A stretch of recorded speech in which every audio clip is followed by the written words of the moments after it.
Pali Limited offered 2 lakh shares of rupees 10 each at a premium of rupees 2 per share. Total shares है 2 lakh at the rate of 10 each plus 2 rupees उस पर क्या होगा premium. Applications received for the 1,95,000 shares के लिए received हुई applications which were duly allotted. Amount was payable as 3 on application including 1 rupees premium. हमें application पर टोटल 3 रुपीज आएंगे जिनमें से 2 की कैपिटल रहेगी और 1 रुपीज का प्रीमियम रहेगा.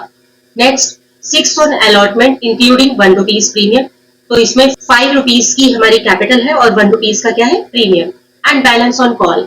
अब देखिए 10 रुपीज में से हमें कैपिटल 2 रुपीज यहाँ मिल गई है, 5 रुपीज यहाँ पर 7. तो कैपिटल कितनी बची 3 रुपीज की. प्रीमियम 2 रुपए था जो कि 1 यहाँ पर हो गया और 1 यहाँ पर. तो हमें कॉल पर मिलेंगे 3 रुपए. Manoj holding 6,000 shares failed to pay the allotment money. एक पर्सन है जिसके पास 6,000 शेयर्स थे और उसने अलॉटमेंट मनी पे नहीं की. And his shares were forfeited. मतलब उससे लास्ट कॉल मांगी नहीं और हमने फॉरफिट कर लिया. आउट ऑफ दिस 4,000 पर रेशूड. अब इनमें से हमने 4,000 रेशू कर दिए एट ₹11 पर शेयर.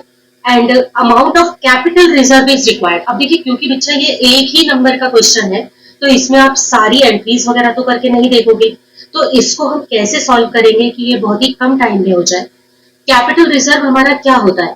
कैपिटल रिजर्व पहली बात तो ये रिलेटेड होता है हमारे रीइश्यूड शेयर से. रीइश्यूड शेयर्स में जो पैसे हमें एक्स्ट्रा मिलते हैं फॉरफीचर पर और उनमें से जितना यूटिलाइज हो जाता है उसको माइनस करके बाकी का बचा हुआ हम कैपिटल रिजर्व में ट्रांसफर करते हैं और वही अमाउंट हमसे यहाँ पर पूछा है. तो हम केवल ध्यान देंगे केवल इन 4,000 शेयर्स पर. 4,000 शेयर्स पर हमारे पास कितने पैसे आए थे. वो आए थे इस पर्सन ने अलॉटमेंट तो पे किया ही नहीं था, केवल एप्लीकेशन मनी पे की थी. एप्लीकेशन मनी 3 रुपए की.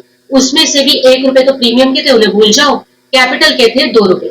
तो 2 रुपए के हिसाब से इन पर हमारे पास टोटल आए थे 8,000 रुपीज शेयर फॉर फीचर के नाम के.